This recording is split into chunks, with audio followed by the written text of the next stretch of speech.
That's our friend coming in with his super loud truck. That's awesome. Okay. Hi.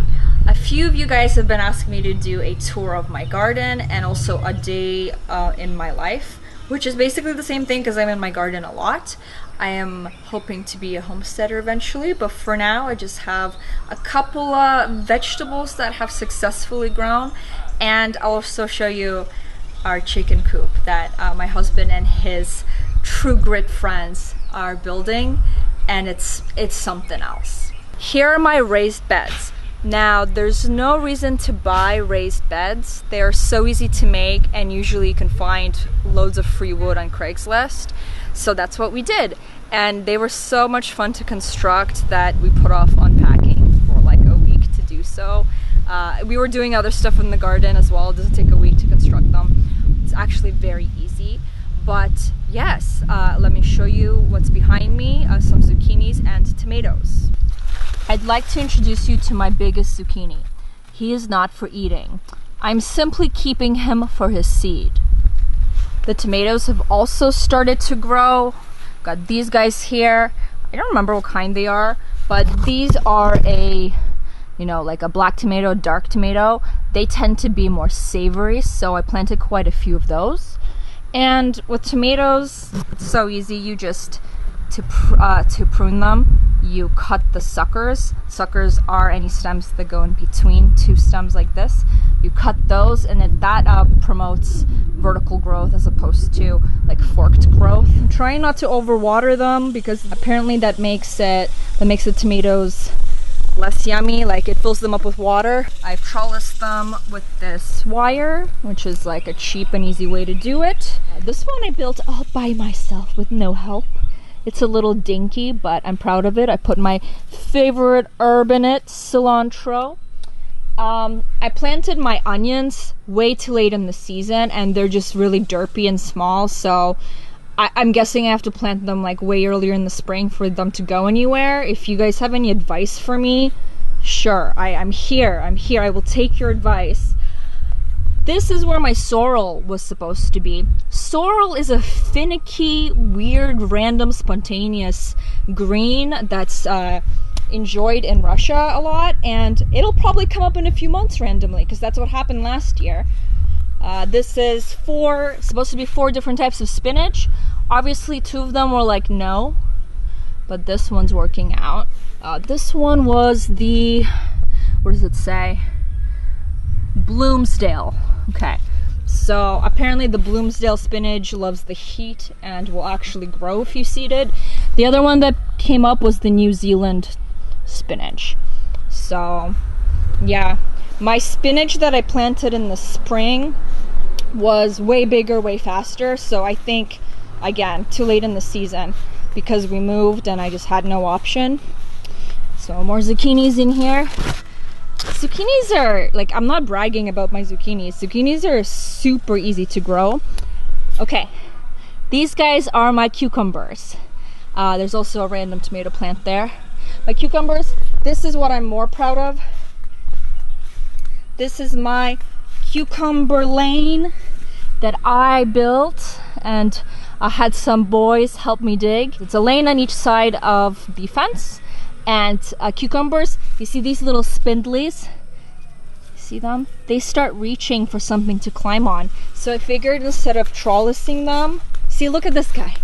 It's amazing how plants just find their way like that. Kind of creepy, like this thing that we don't think has any kind of intuition or mind finds a way. See, this is what I mean about plants. Look, they're holding hands or they're feelers and communicating. Do you really think that they're up to something good? They will betray you the very chance they get. So don't think that you're one with nature because plants. No, they will stab you in the back. A fresh cucumber cut in half with some salt. Like, I don't know what's better than that. It's so good. As much as I love meat just doesn't have the crunchiness that I sometimes desire for my palate. Okay, what else can I show you guys? That's like from a previous owner. It's a lime tree, I think. This is my compost. I need to churn it. It's been raining so much that I'm worried that my raspberry bushes and blackberry bushes will die. I'll show you those as well, but let's go to something I'm looking forward to so much, and that is the chicken coop. Ridiculous? It's huge. It's absurd. Yeah, it's absurd. Okay, this is our chicken coop. Our neighbor comes over the other day and he was like, oh, are you building a guest house? Are you gonna Airbnb it?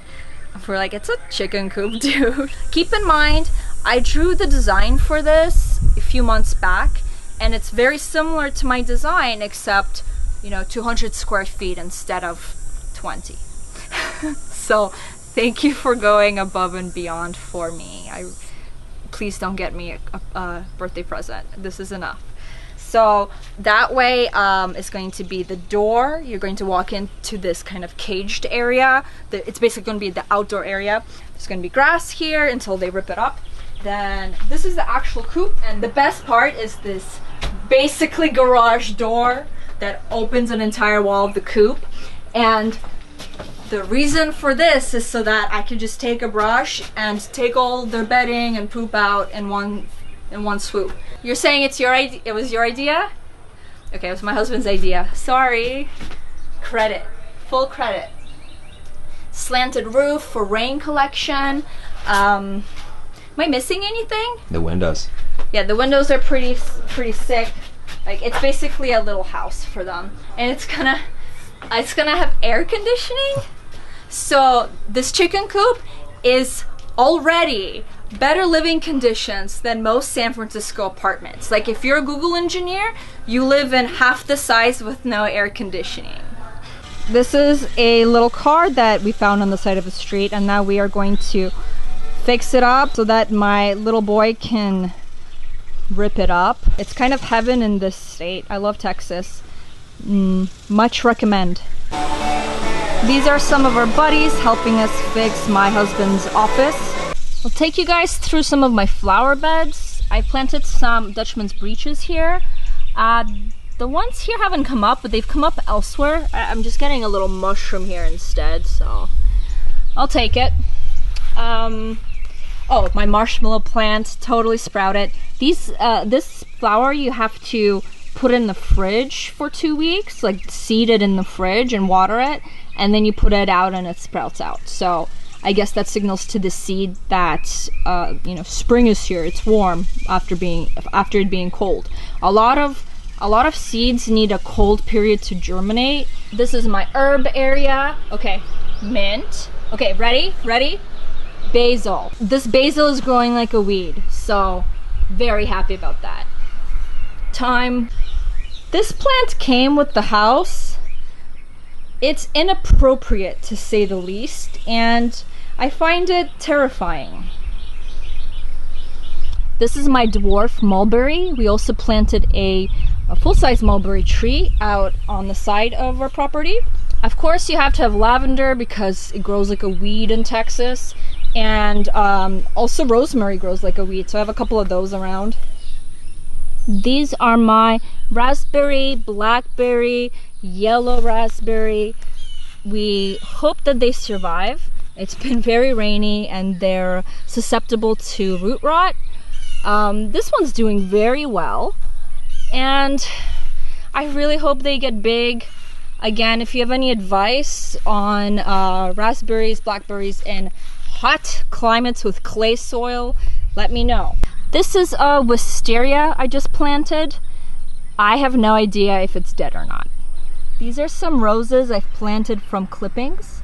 They've actually survived. All I did was clip them off, put them in water for 24 hours, put some root hormone, and I just stuck them in the ground with some potting soil, and they actually took, and now I have free roses. So I'm gonna do it all along this fence line.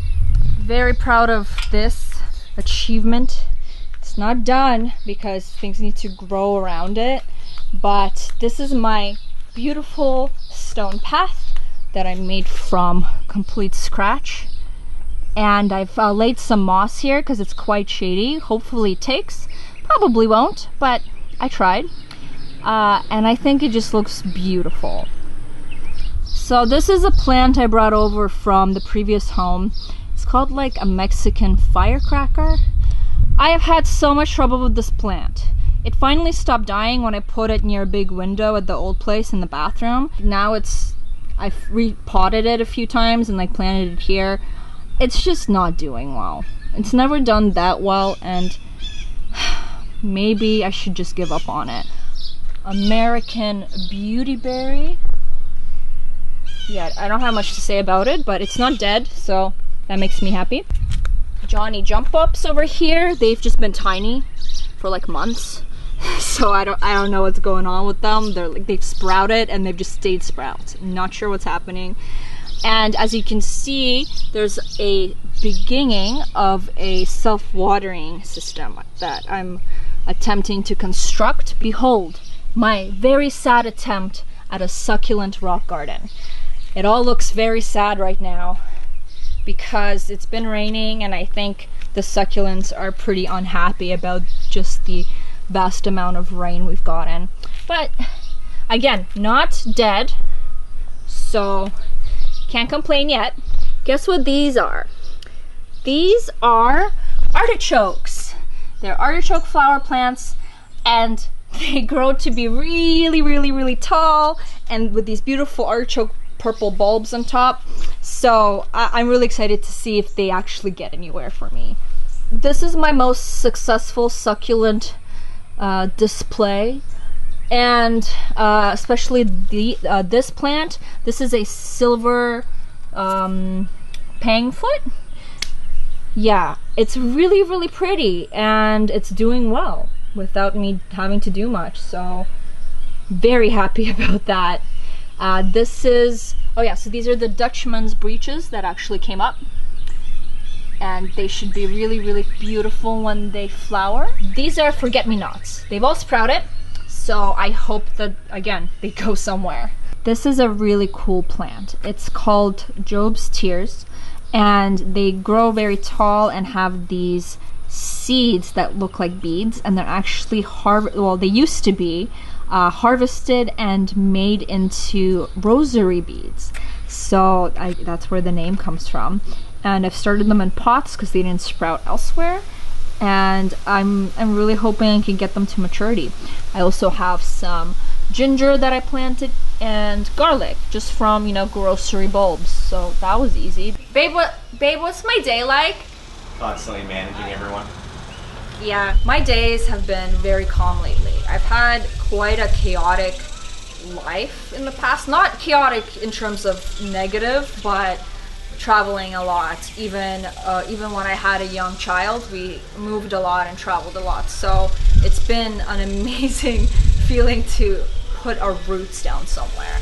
Now that I get up every day and I work towards improving our land and improving the household, cooking every day, pickling, trying out new things, it seems worthwhile because we don't have to leave. So thank you. I guess I'll just walk you through a typical day for me. I wake up, wait till my son wakes up. He sleeps in longer than me a lot of the time. He's like his father. And we eat, we do things, we like to get out of the house as well. There's a lot to do around here. If we're not getting out of the house, we go outside, we do some gardening before it gets super hot. Lots of cooking, lots of snacking and eating. My son, it just depends. He's very self-oriented. Sometimes I want him to come out and garden with me and do things with me, and he's like, oh, that's nice, and then he just rips up and down our lawn with his truck or hangs out with the boys while they're doing construction. So it just depends. And then other days he really wants to just like have me read to him for a few hours, or follow me around like a tail. So it's not boring. Every day is a little bit different, and I don't feel like I'm in a monotonous life. And I guess getting along with your partner obviously helps because we keep each other entertained, and we also, we have our own interests and our own individual existences. Obviously they're fused to a huge extent, but we have our own interests, and we don't step on each other or hold each other back from those interests. So that's always fun, because you can converge and talk about what you've done that day without being bored, because you weren't there for that. There's a dog running around, so hope that's not too loud. Yeah, I don't know, guys. Post below if you have any more questions, and if you want me to go deeper into anything that I've covered basically in this video. But yeah, I have to say, I think I tweeted this the other day, 3 million views, trips around the world, speaking at conferences, meeting really interesting people that I've wanted to meet. That was all amazing, and I don't regret it or think that it wasn't worthwhile. But when compared to the everyday of seeing your own child's face and making your family happy, and hearing them breathe right after they've fallen asleep, that moment where they've entered a moment of peace and rest every day is way more satisfying. And if you don't have anything to compare to, if you've always just had a family life, you've always had the latter of those two examples, trust me, this is the better option. I'll end it on that.